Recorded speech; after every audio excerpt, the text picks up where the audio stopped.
Welcome to our channel. We've spent more than 20 years as passionate hobbyists, painting miniatures, building armies, and diving into the incredible worlds Games Workshop has created.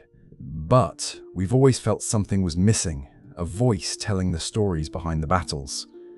Narratives that bring life to the plastic and resin, that keep us company while we paint, or help us drift into sleep with visions of grand empires, raging wars, and gods walking among mortals. So today, we invite you into the vast saga of Warhammer Age of Sigmar. This is a world born from destruction, a cosmos forged anew after the end of an older one, a place where gods scheme and mortal empires rise and fall in tides of blood and magic, where hope flickers like a candle against the winds of chaos.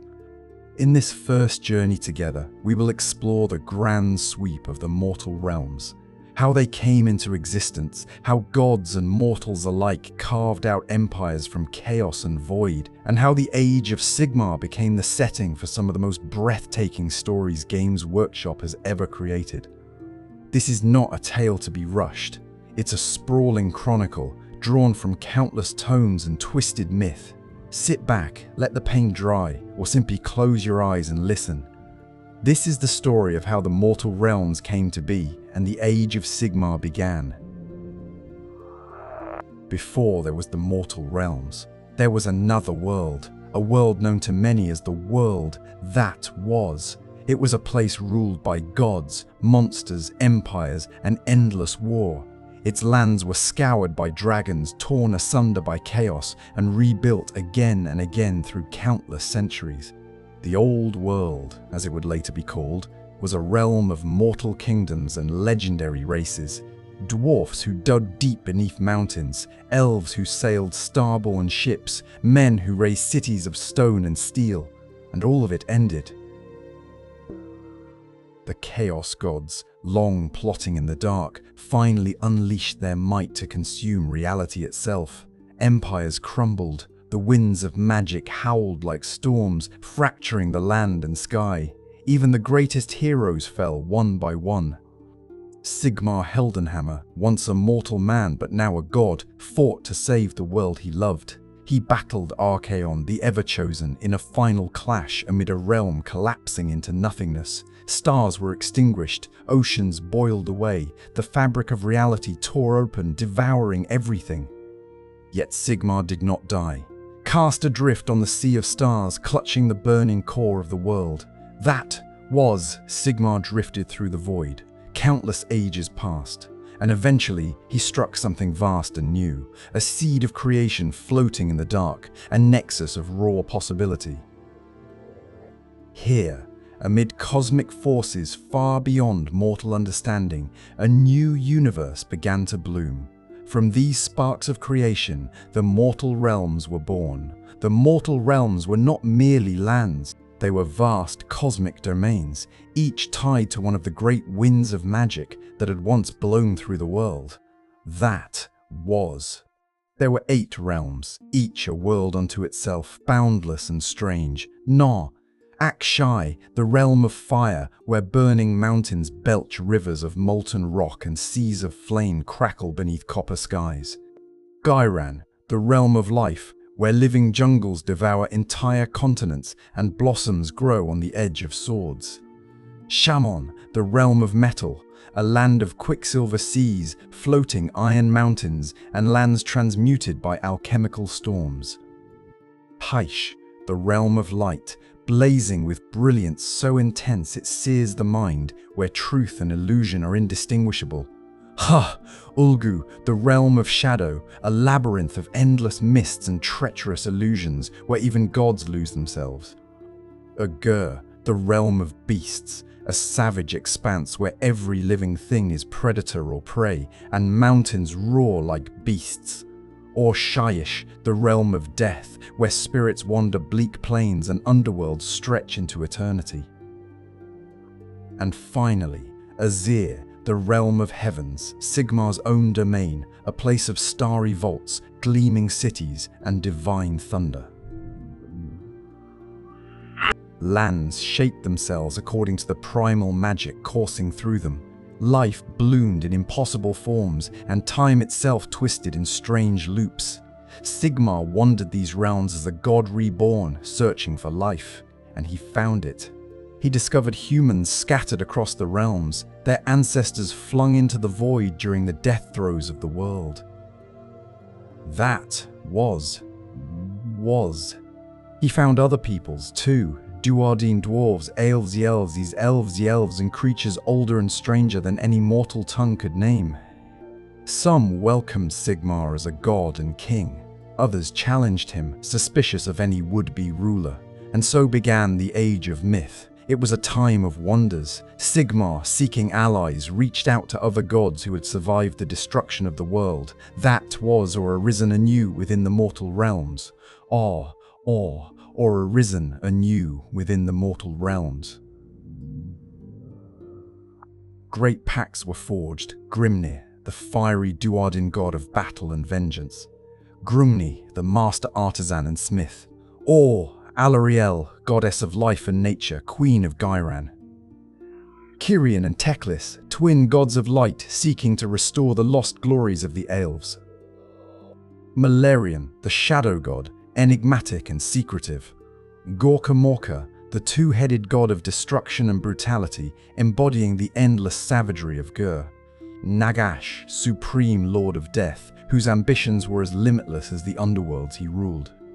Together, these divine beings shaped civilization.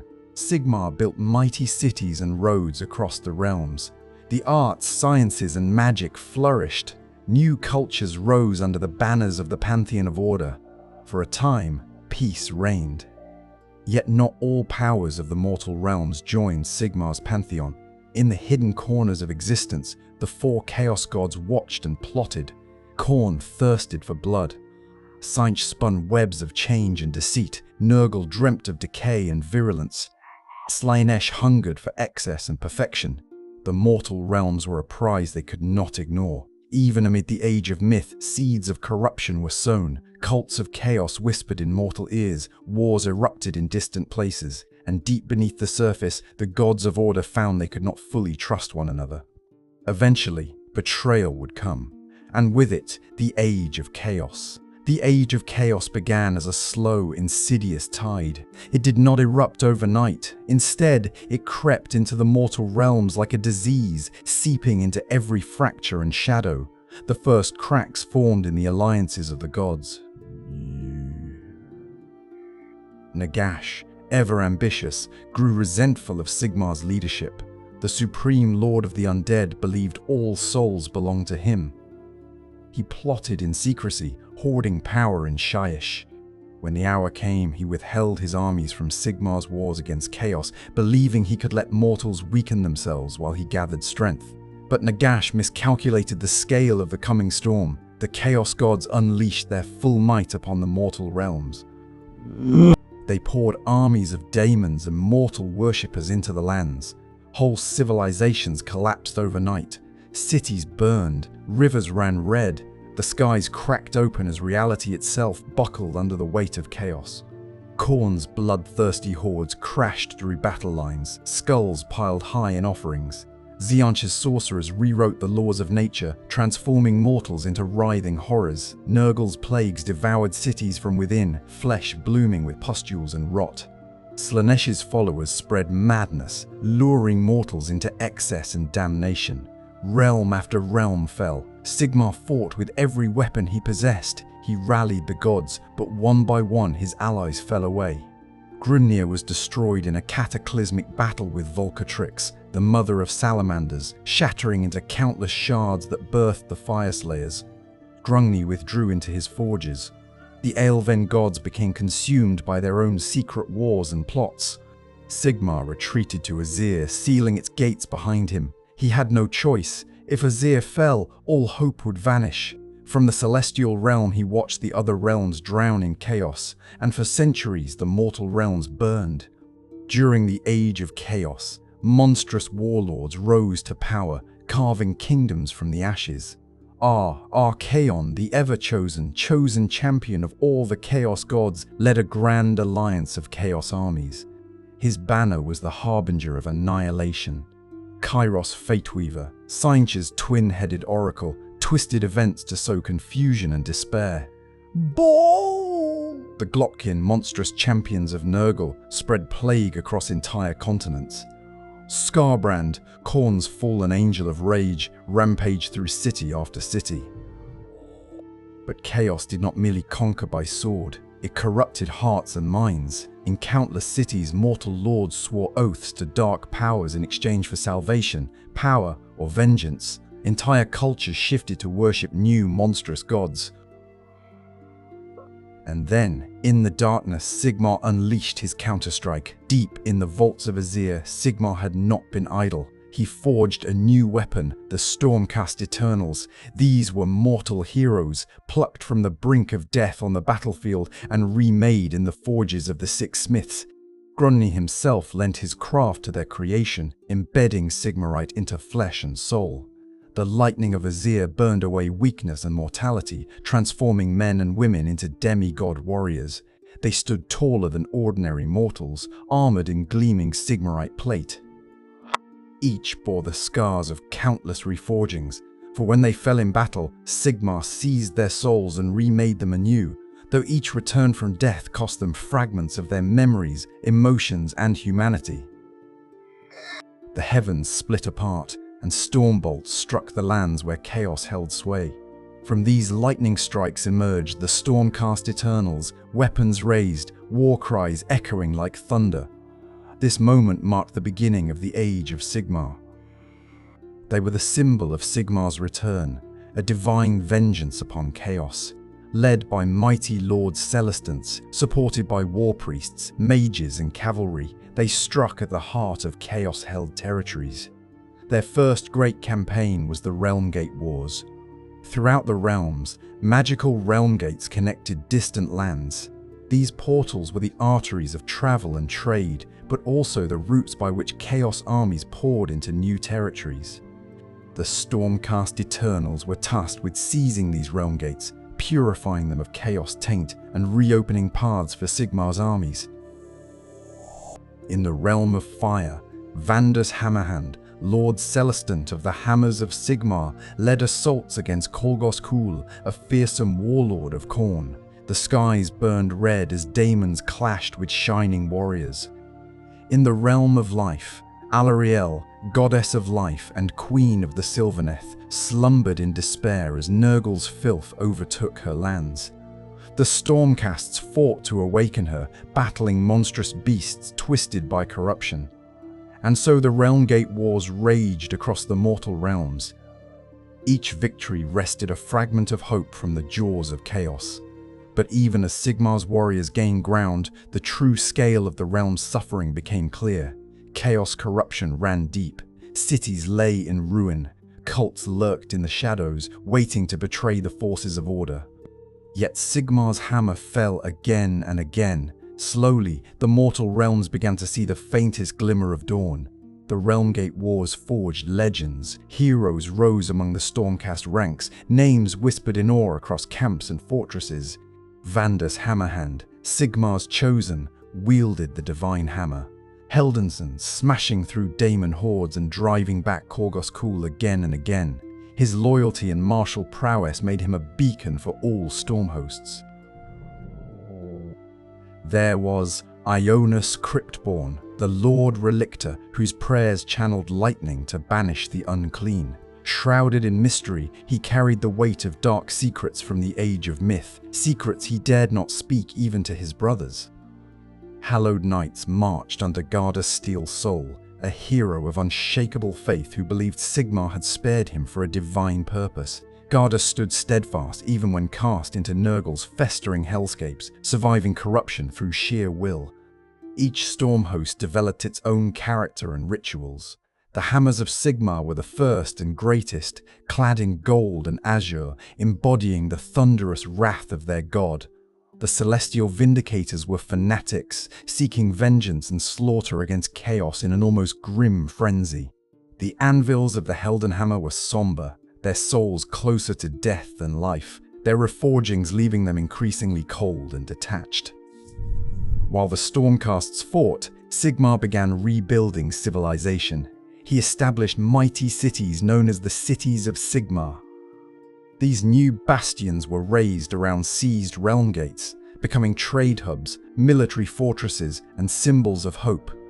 They were built of Sigmarite, stone, and reinforced by Duardin engineering. Within their walls, free people gathered. Humans, Duardin, elves, all who rejected chaos.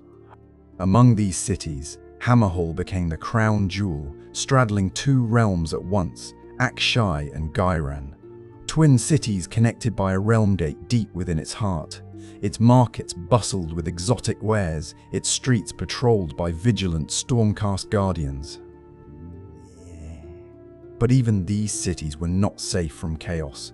Cults wormed their way into the populace, sowing sedition. Skaven tunnels undermined foundations, waiting for the chance to erupt in violence. Order had returned, but it was fragile. The mortal realms were scarred lands, their balance constantly threatened. Beyond chaos, new threats stirred. In the shadows of the realm of death, Nagash, supreme lord of undeath, plotted. He had suffered great humiliations during the Age of Chaos and was determined to reclaim dominion over all souls.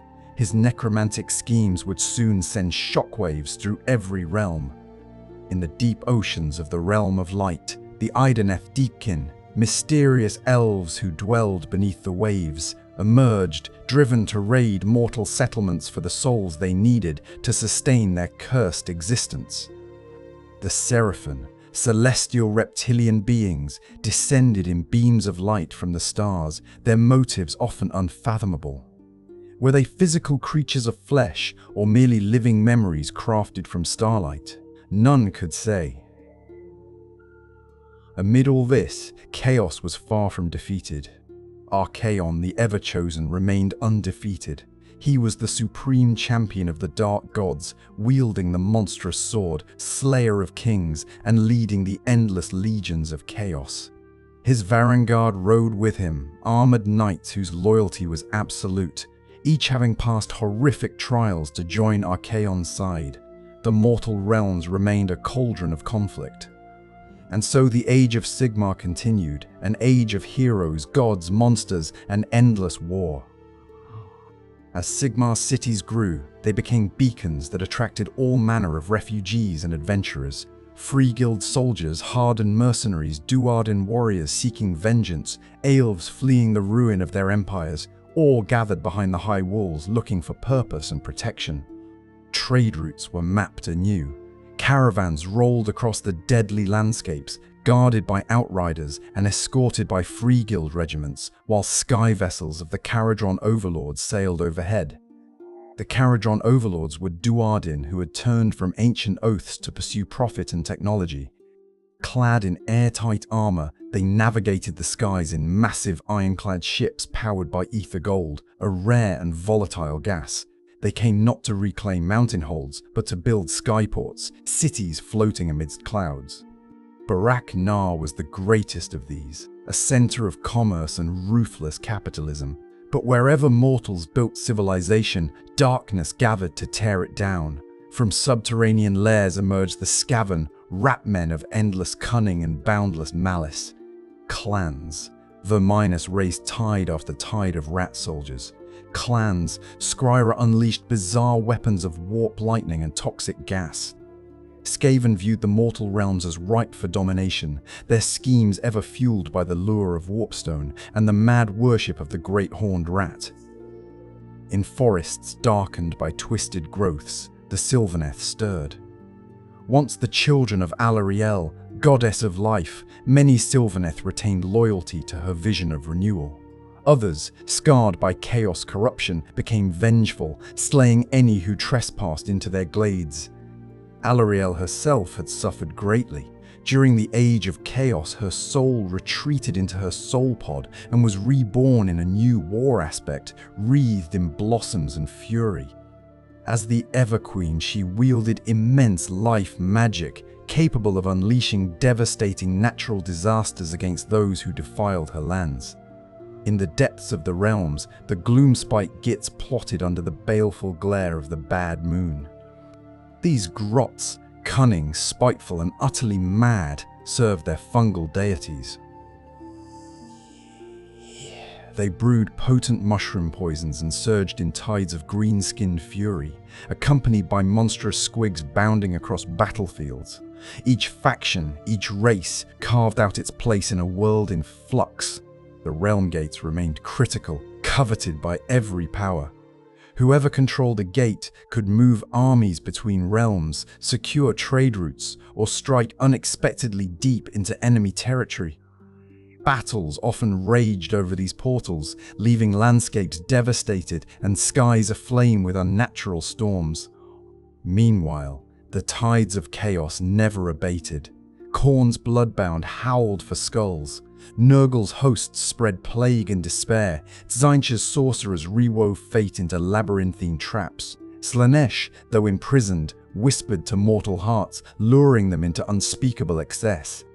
The mortal races had won back glimmers of hope, but they lived constantly on the edge of annihilation, and looming above all, a question remained: could the mortal realms ever know true peace, or was endless war the only fate written in the stars? Even as cities flourished and alliances formed, the mortal realms were a place of raw, primal power.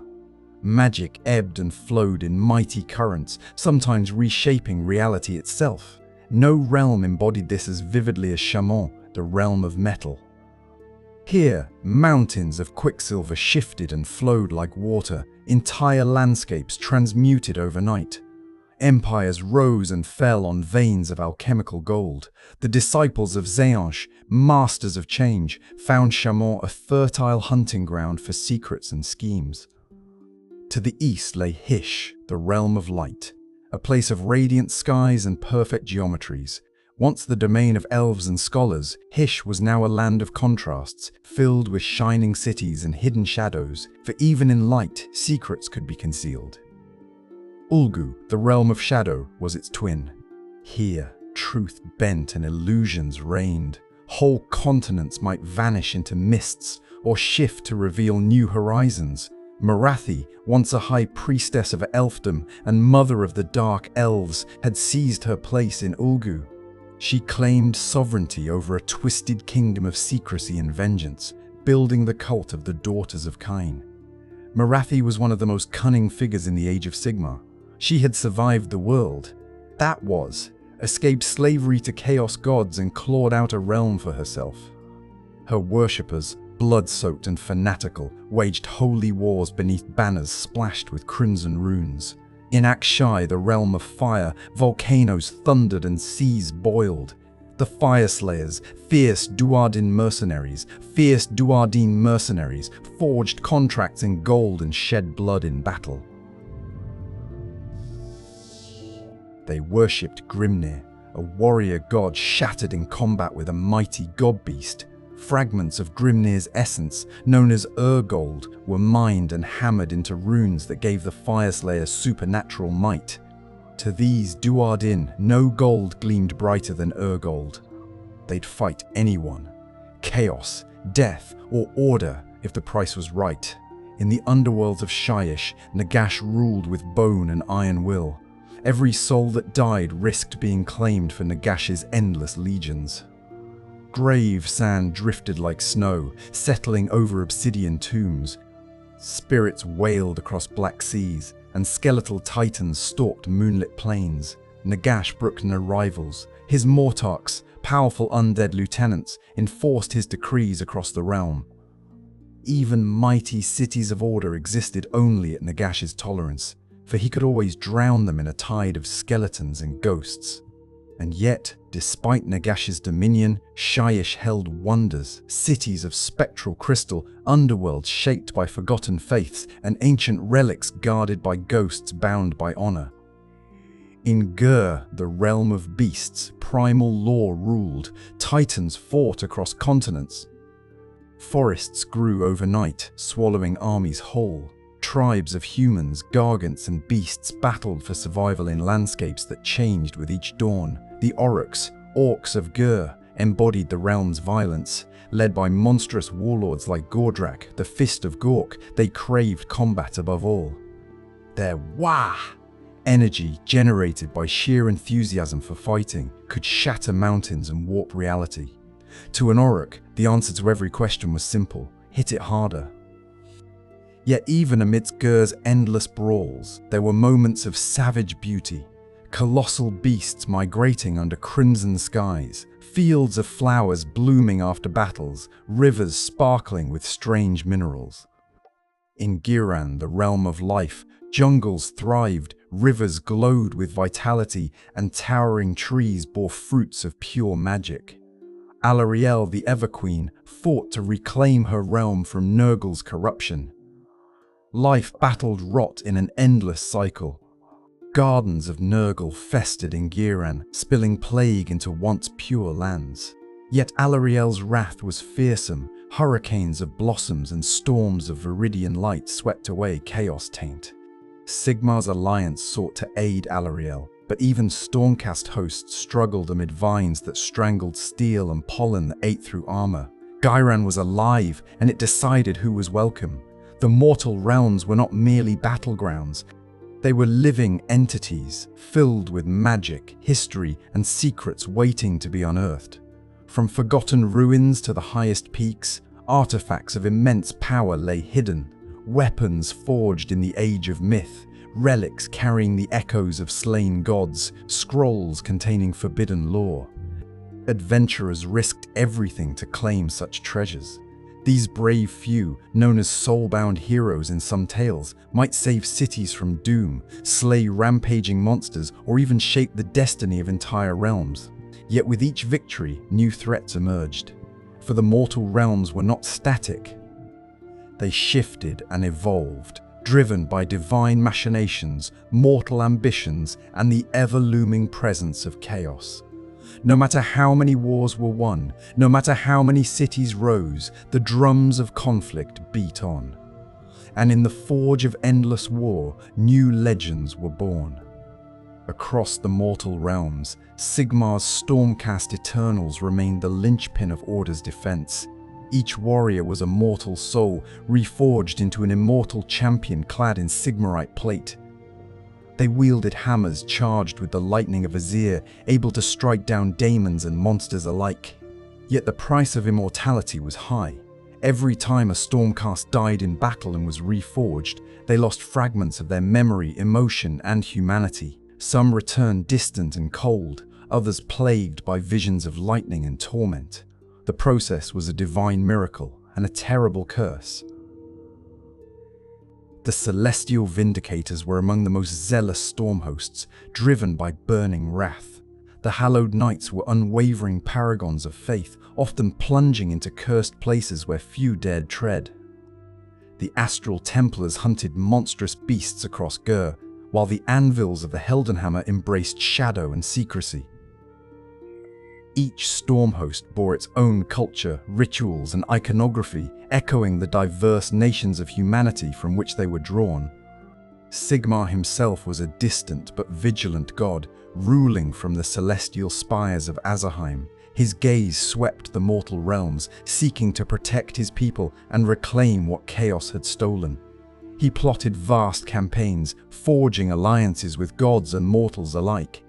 Yet Sigmar was not alone in his pantheon. The Age of Sigmar had birthed new deities and elevated ancient ones. Tyrion and Teclis, twin gods of Hysh, strove to remake the Aelven people. Teclis created the Lumineth Realm Lords, beings of martial discipline and magical perfection. Yet even they struggled with pride and inner darkness. Marathi ascended to true godhood, though her divinity was steeped in deception and murder. She ruled the daughters of Cain, who worshipped the bloody-handed god Cain in savage rites of sacrifice. Gorka Morka, the twin-headed god of destruction, embodied the wild strength of the Oryx and Gargants. Sometimes he was Gork, the cunning, brutal god. Sometimes he was Mork, the brutally cunning god.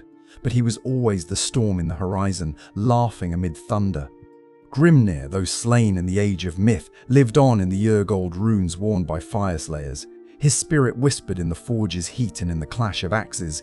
Nagash, ever the tyrant, claimed dominion over Shyish. He demanded all souls belong to him. crafting undead legions of endless variety, skeleton warriors, ghostly night haunts, towering Ossiarch bone reapers sculpted from the bones of countless beings. The Skaven, rat-men of endless malice, burrowed into every realm, gnawing at its foundations. Masters of warpstone and deceit, they schemed to bring ruin and plague, all while squabbling among themselves. Chaos remained the ultimate threat. Though Sigmar's tempests had driven them back, the Chaos gods were eternal and patient.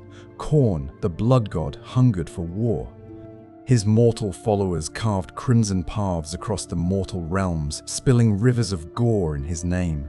Nurgle, the plague god, sought to spread his gifts of rot and rebirth, seeding Ghyran with festering corruption. Tzeentch, the changer of ways, wove labyrinthine plots.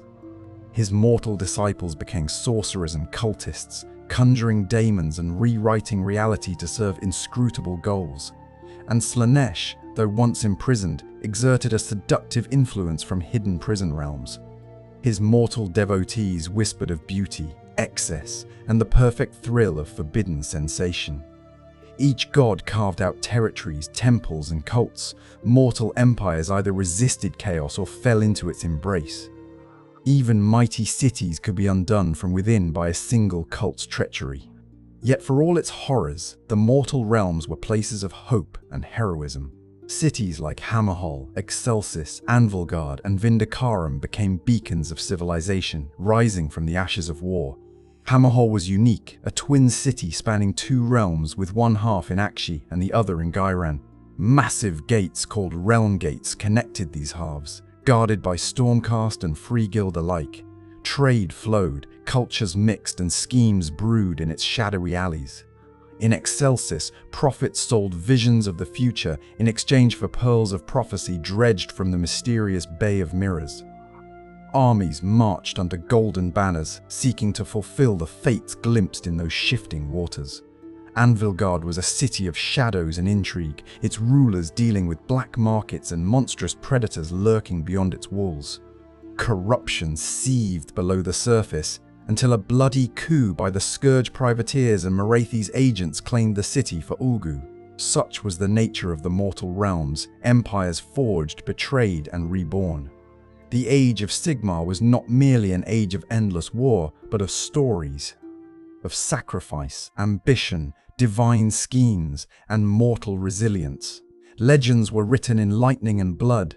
Heroes rose from humble beginnings, wielding weapons that shimmered with ancient power. Villains fell into darkness, driven by vengeance, greed, or cosmic destiny. No one, not even gods, could predict the final fate of the mortal realms, for in these lands the only constant was change, and the storm was far from over. Among the mortal peoples, life continued despite the constant drumbeat of war. Ordinary humans tilled fields in Ghyran's emerald meadows, traded wares in Hammerhall's bustling markets, or prayed beneath towering statues of Sigmar. Isles shaped luminous cities in Hysh, building spires that glittered like crystal amid shifting winds of magic. Duardin carved new strongholds into mountains, forging weapons and contracts alike. Yet nowhere was entirely safe. Beastmen roamed forests, emerging to slaughter and burn. Skaven tunnels erupted beneath city streets, flooding districts with chittering hordes. Chaos warbands swept across the plains, seeking glory and skulls for their gods. Even the lands untouched by war trembled under the weight of prophecy. In the realm of Ghyran, Alarielle, goddess of life, strove to heal the scars left by Nurgle's filth. Forests whispered her songs, and massive Sylvaneth guardians marched to defend nature's balance. Her presence brought hope and terror alike, for Alarielle was a being of blooming beauty, but also of unstoppable wrath. In Chamon, the realm of metal, mountains glittered with quicksilver and liquid gold. Alchemists and smiths devised weapons of dazzling power, yet also delved into forbidden experiments. The air shimmered with transmutation as cities rose and collapsed in rapid succession. Ulgu, the Shadow Realm, was a place of shifting illusions and hidden truths. Morathi's domain pulsed with secrets, and even light bent itself into lies. Here, assassins and spies thrived, weaving plots that could reshape empires. Volcanoes belched rivers of lava, while armies clad in red and gold clashed upon fields scorched to ash. Fury was as common as breath, and tempers ignited as quickly as wildfire. Yet amid this realm of passion, great cities like Tempest's Eye and Hammerhall burned brightly as symbols of civilization's endurance. Shyish, the realm of death, was a place of haunting beauty and quiet dread. Endless cemeteries stretched over hills, catacombs wound like veins beneath cities. Ghosts wept in the wind, and necromancers whispered to the bones of kings. Here, Nagash's presence was absolute, for every soul belonged to him, or so he believed. Gur, the realm of beasts, was a primal land where predation ruled. Colossal monsters prowled jungles and plains. The bones of titanic creatures formed natural monuments. Civilizations here lived under constant threat, adapting or perishing in nature's eternal struggle. Hysh, the realm of light, glowed with blinding brilliance. It was a realm of reason, knowledge, and rigid perfection, yet also one of pride and arrogance. The Lumineth sought balance and enlightenment but were often undone by their own obsessions. Azyr, the celestial realm, remained Sigmar's seat of power. Gleaming cities rose under star-filled skies. Here, knowledge of ancient worlds was safeguarded, and new plans were forged to reclaim the realms below. It was a realm of hope, yet also isolation, for Azyr's gates had once been closed to the suffering realms during the Age of Chaos. Each realm was connected by realm gates, swirling portals of magic that linked worlds together. Armies crossed these gates to wage war, merchants used them to build trade routes, priests led pilgrimages through them, seeking enlightenment or divine intervention. Yet realm gates were also dangerous. They could be corrupted, destroyed, or twisted into traps by chaos sorcery. In this tapestry of realms and factions, countless smaller factions fought for survival, glory, or dominion. The free guilds, mortal soldiers who fought under banners of city-states, stood firm against horrors far beyond mortal ken. Fireslayers sold their axes as mercenaries, driven by the lure of gold. Caradron overlords sailed the skies in mighty airships, mining ether gold and establishing floating ports of commerce. The Ideneth Deepkin, elves who had fled Slaaneish's hunger, raided coastal settlements under cover of magical gloom. Though they saved their souls from the Dark Prince, they were cursed with hollow existence, stealing mortal souls to sustain their own dwindling essence. The Seraphim, scaly children of the Old Ones, descended from the stars in temple ships. Some believed them to be memories given flesh, beings of celestial purpose waging eternal war against chaos. Others claimed they were simply flesh and blood creatures, still following the unknowable designs of their ancient masters.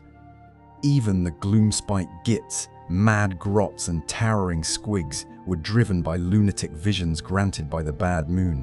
When the bad moon rose, entire empires quaked under tides of shrieking green hordes. Throughout all this, tales of heroism and tragedy played out. From the towering stormcast heroes wielding lightning hammers, to cunning sorcerers weaving grand illusions, to simple soldiers who stood their ground against monstrous odds, the mortal realms were a place where stories burned brightly, for however brief a moment. And so the Age of Sigmar surged ever onward. Empires would rise only to crumble under fresh waves of chaos. Gods would clash. Prophets would see visions of both doom and salvation. Yet as long as mortals endured, there remained a spark of hope. For though darkness loomed across every horizon, the mortal realms were places of wonder, courage, and relentless struggle. The Age of Sigmar was not merely a time of war. It was the forging of legends and the promise that even in a cosmos drenched in blood and magic, the light could still blaze forth. Beneath the surface of this cosmic struggle lay deeper mysteries. The mortal realms themselves seemed sentient, responding to tides of magic, worship, and war. Mountains shifted overnight. Rivers flowed backwards. Entire regions were swallowed into shadow or consumed by blooming jungles of monstrous plants. The realms were not mere stage sets, but living entities, their essence shaping and reshaping the lives of all who dwelled within. Even time itself was not always constant. In certain places, centuries could pass in moments, while in others, a single day might stretch into an age. Travelers might leave one realm gate only to emerge decades or centuries later, their homes changed beyond recognition. Sigmar, from his seat in Azyr, continued to scheme and plan. He convened the councils of the god kings and mortal rulers. He dispatched new storm hosts forged with experimental souls, each designed to counter particular threats. Yet the Stormcast were increasingly aware of a grim truth. With every reforging, fragments of their mortal humanity eroded away, replaced by cold lightning and iron duty. Some Stormcast grew withdrawn, haunted by memories that surfaced like echoes. Others became almost zealously detached, speaking only in commands and declarations of Sigmar's will. Rumors whispered through the ranks that some Stormcast had become so altered that they could no longer function among mortals, their minds too fractured by repeated death and rebirth. Meanwhile, new alliances and rivalries formed daily. The free cities of the realms, such as Hammerhall, Anvilgard, and Excelsis, became crucial bastions of mortal civilization. These cities were melting pots where humans, elves, Duarden, and even stranger beings lived side by side, united by commerce, faith, and the constant need to resist chaos. Within these walls, merchants traded in ether gold, magical spices, rare minerals, and secret lore. Wizards studied the arcane arts, hoping to find ways to shield their cities from ruin. Mercenary companies thrived, offering blades to the highest bidder. Cults also took root, whispering heresies and worshipping forbidden gods in candlelit cellars. But no city could ever truly escape the reach of chaos. Agents of the dark gods infiltrated governments and merchant guilds. Cultists stirred riots and assassinated leaders. Demons slipped into reality through small cracks, sowing terror before vanishing back into the realm of chaos. In the dark corners of Shyish, Nagash's skeletal legions gathered strength. Necromancers experimented with forbidden rites, seeking to fuse mortal souls with eternal undeath. Ghostly processions drifted across the plains, silent as graveyards, their presence enough to chill the bravest heart. Nagash's ultimate goal remained the same: total dominion over all souls, a reality where death reigned supreme. Morathi, ever cunning, manipulated both mortal and divine powers in Ulgu. She sought to secure her ascension, weaving plots among the shadows. Her daughters of Kain continued their bloody rituals, striking from the darkness to claim hearts for their goddess and for Morathi's own growing ambitions. In the skies, the Caradron overlords sailed their fleets of ether gold-powered ships, mapping new trade routes, fighting sky pirates, and occasionally unleashing experimental weapons that could shatter entire formations of chaos warriors. To them, profit was paramount, even if it meant arming both sides of a war. And deep beneath the mountains, the Fireslayers continued their quest for Gold, convinced that it contained fragments of Grimnir's divine essence. They fought as mercenaries for gold, believing each coin brought them closer to reviving their fallen god.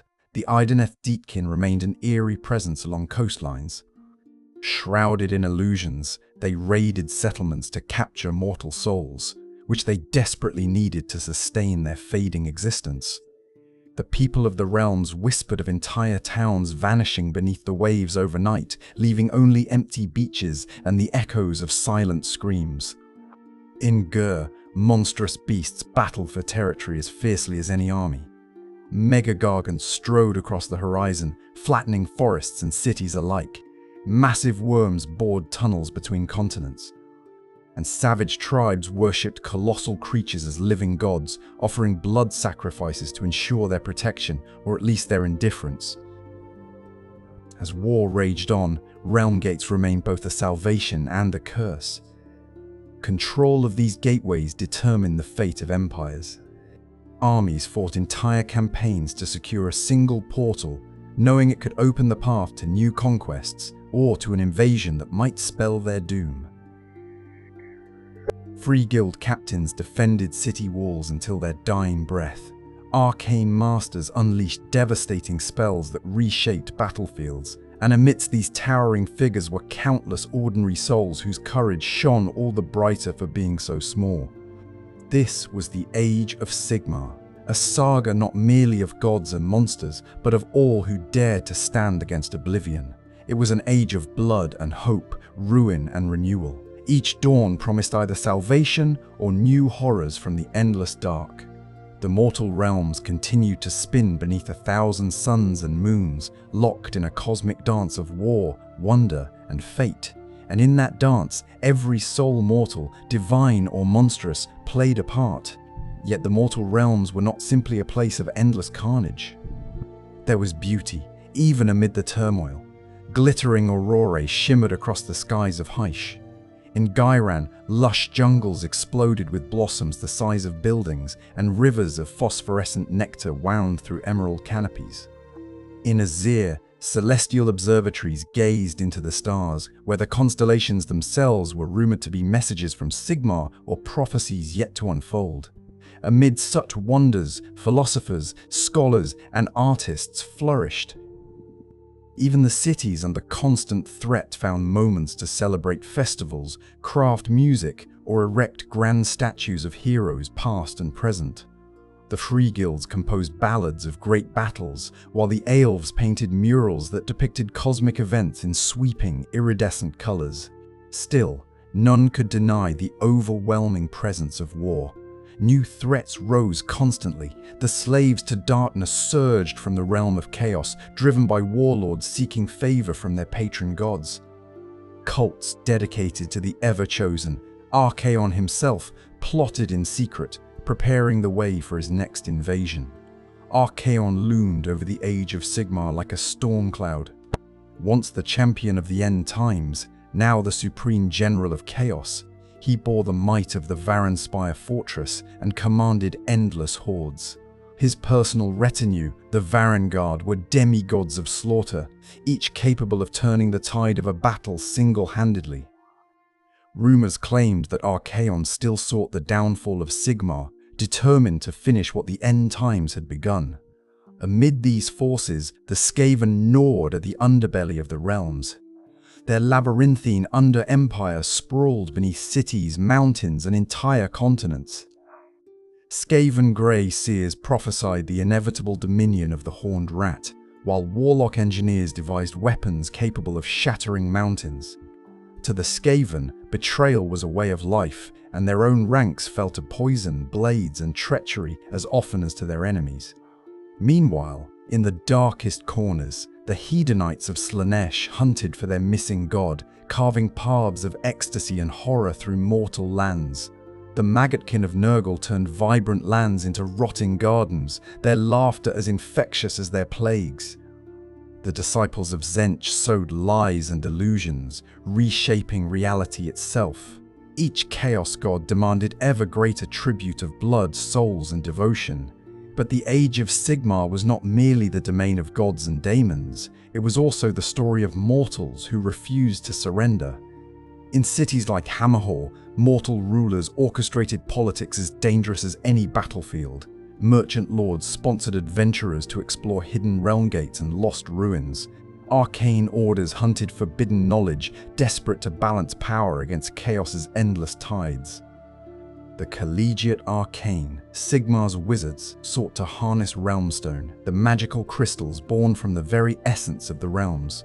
In small amounts, Realmstone could power spells of wondrous beauty or devastating power. But to gather too much was to risk corruption, for Realmstone's magic was a double-edged sword, shaping both flesh and spirit. Outside the cities, brave souls wandered the wilds. Witch hunters tracked cultists across the dunes of Akshi, monster hunters pursued beasts through Gur's tangled forests. Elf assassins stalked chaos warlords. Each carried their own scars, driven by faith, vengeance, or simple survival. Yet for all their bravery, mortals knew how fragile life could be. Entire cities could vanish overnight. Vast plains might drown in floods of blood. The realms were a place where even the smallest event, a flicker in a realm gate, a new star in the sky, could herald cataclysm. One could find hope in the binding ties that held the mortal realms together. Alliances formed, even between ancient enemies, when faced with mutual annihilation. Duardin grudgingly fought beside elves. Humans traded with Idoneth under secret accords. In desperate hours, even death and order might unite to fend off chaos. The Age of Sigmar was a story still unfolding, a vast tapestry of war, magic, and destiny. New threats loomed on every horizon.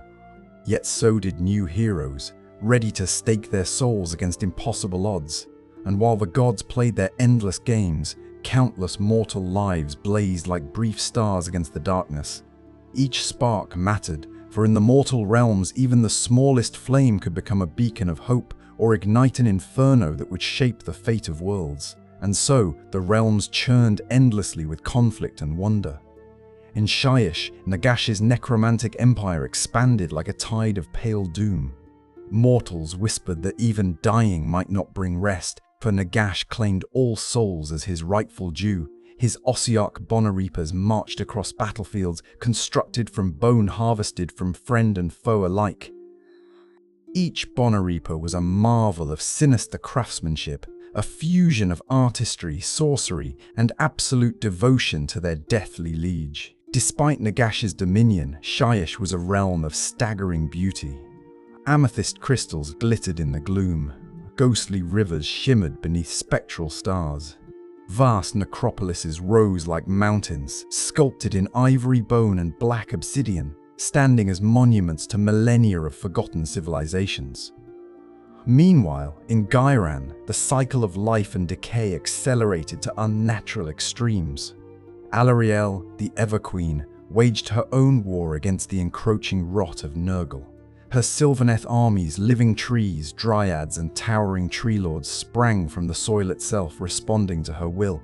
In blooming glades, their song whispered secrets of growth and vengeance. Yet Alarielle's wrath could be as fierce as any god of war, for she had witnessed the devastation of the Realmgate Wars firsthand. In Akshi, the realm of fire, volcanoes blazed like braziers to gods. Flame-haired warriors dueled on molten plains, and magma dragons soared through skies thick with embers. It was here that Grimnir, god of battle and forge, once fought the god-beast Volcatrix in a cataclysmic duel that sundered mountains and gave birth to the Fireslayer's Urgold divine essence hammered into coins, runes, and weapons. The Fireslayers were a people of iron will and fiery pride. Bald and tattooed, their flesh burned with magical heat as they invoked Grimnir's legacy. Mercenary and devout in equal measure, they sold their axes for gold, but never abandoned their oaths. Gold, to them, was not mere currency but fragments of Grimnir's divine essence, believed to guide them toward their god's rebirth. In Ulgu, the realm of shadow, illusions were as real as stone. Malerion, the shadow god, ruled with secrets and unseen power. No traveler could be sure of the path beneath their feet.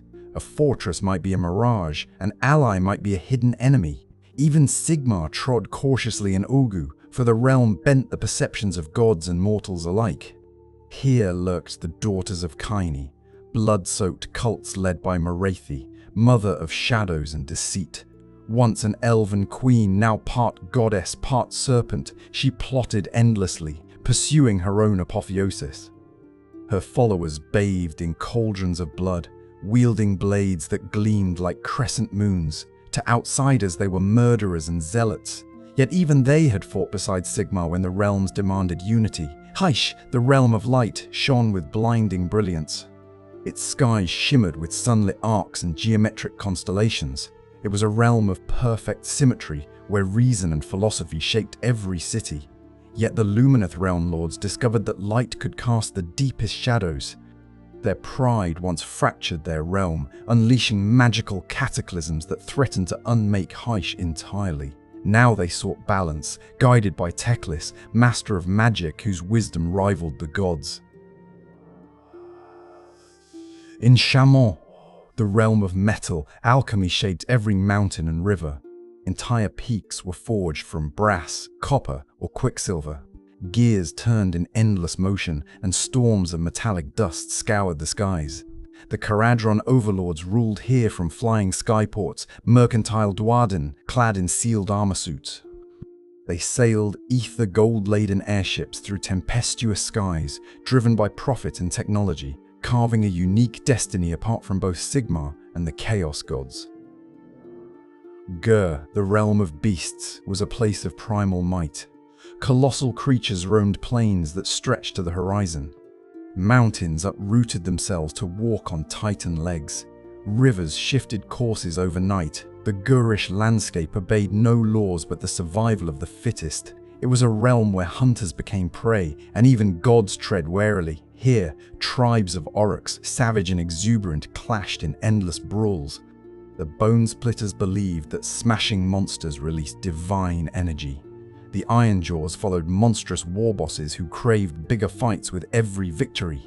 Even the cunning Kruleboys schemed their ambushes amid the swamps, their cruelty honed to an art form. Beyond them loomed creatures of chaos, like the slaves to darkness, worshipping Archaon or their patron gods. Their warbands were as diverse as the realms themselves: barbarian hordes, monstrous cavalry, sorcerers who bent reality.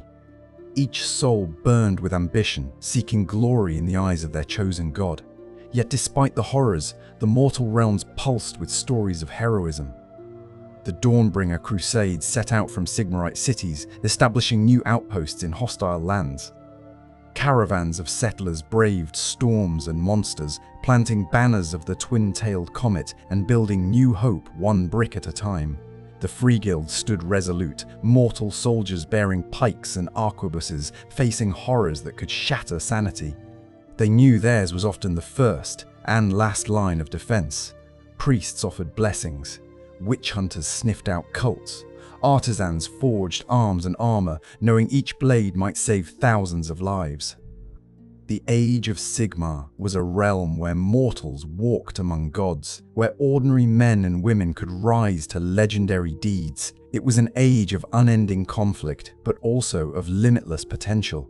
A crucible in which heroes were forged and destinies rewritten. The mortal realms, for all their boundless vistas and cosmic stakes, remained deeply personal. Every war, every clash of titans and gods rippled down into the streets of cities and the hearts of mortals. Whole communities lived in the shadows of towering Sigmarite statues, praying each dawn that the hammer would fall upon their enemies, not themselves. Stormcast Eternals marched in shining ranks, their armor embossed with runes of lightning, yet within each warrior lay the fragments of a mortal past. They remembered families, homes, laughter, and sometimes they remembered dying. Each reforging upon Azyr's anvils stripped away more of who they once were, a slow erosion that haunted even the mightiest heroes. Some Stormcasts became cold, distant, their souls so fragmented that they could no longer recall their own names. Sigmar, mighty as he was, faced torment in the knowledge that to save his people, he might also be damning his champions to spiritual oblivion. Yet he pressed on because he must. The Chaos gods would not pause, nor would the terrors lurking beyond the edges of reality. Nagash's schemes in Shyish grew ever more baroque. His Mortarchs, sinister lieutenants of death, carried out his will across the realms. Manfred von Karstein, ever the self-serving tactician, maneuvered like a blade in the dark. Lady Alinda, veiled in eternal mourning, spread grief and terror wherever she drifted. Each Mortarch embodied a facet of death's inevitability, and all served Nagash's grand design to claim dominion over every soul. In Giran, Alarielle's spirit waxed and waned with the cycles of nature. After the Realmgate Wars, she withdrew to her soul pod, sinking into a period of sorrow and dormancy. When she emerged, she was wreathed in fury and growth, seeds sprouting wherever her tears fell. Her Sylvaneth armies followed her wrath, cleansing Nurgle's blight from sacred groves. Yet even Alarielle knew that Giran would never again be wholly free of corruption. Such was the cost of war against chaos. Meanwhile, in Shamon, the Caradron overlords pursued profit with single-minded zeal. Trade convoys braved sky pirates, ether storms, and monstrous beasts. Their captains calculated risks like priests reading holy texts, their ledgers as sacred as scripture. Yet even they could not remain aloof from war forever. Great sky fleets descended in thunderous volleys, cannons blazing against demonic hosts or rival skyports. Hysh glowed with stark radiance, but beneath its brilliance, tension simmered. Yet many among them harbored guilt for their realm's near destruction, and some wondered whether true balance could ever be restored. In Ulgu, Marathi plotted her ascension. Through ritual and blood sacrifice, she sought not merely power but transformation. She dreamed of casting off the last vestiges of mortality to become a goddess in truth. Her daughters of Cain, clad in crimson and black, served both as assassins and as an empire's ruling hand. They whispered secrets in shadows, striking swiftly to eliminate threats or rivals. And there were other powers rising. The Idoneth-Deepkin, a mysterious elven race, haunted the oceans of every realm. Cursed by their birth, they lacked true souls, forced to steal vitality from mortal beings in raiding parties known as soul raids. Beneath the waves, they built ethereal cities glowing with bioluminescent light, beautiful yet melancholy, for they knew they were ever on the brink of extinction. The Seraphim, reptilian warriors of celestial origin, descended in blazing comets from hidden temples among the stars. Some said they were memory-made flesh, slivers of an ancient plan to thwart chaos. They fought with cold detachment, wielding powerful star-forged weapons, their skink priests muttering cosmic calculations even in the heat of battle. Aurochs continued to riot and clash in endless tides. Their laughter echoed across blood-soaked plains, for battle was joy, and the only law was strength. To an Auroch, there was no grand plan, no empire to build, only the next good scrap. Even Gorka Morka, their twin-headed god of brutal cunning and cunning brutality, embodied this savage paradox, wisdom and idiocy intertwined in eternal violence. And amidst all this stood mortals, free guild soldiers, Dwarden artisans, elven scholars, human priests, merchants, spies and rogues. Each mortal life seemed insignificant when set against cosmic wars. Yet collectively, mortals shaped the mortal realms. Every city built, every crusade launched, every resistance mounted against chaos was testimony to mortal resilience. This was the Age of Sigmar, a tapestry of gods and monsters, of hope and horror, of heroes rising from the ranks of ordinary folk. It was an age where alliances shifted like sands, where truth and lies intertwined, and where every dawn might bring salvation or annihilation. And so, the story of the mortal realms unfolded, ever onward, a saga written in stars, steel, and the blood of countless wars.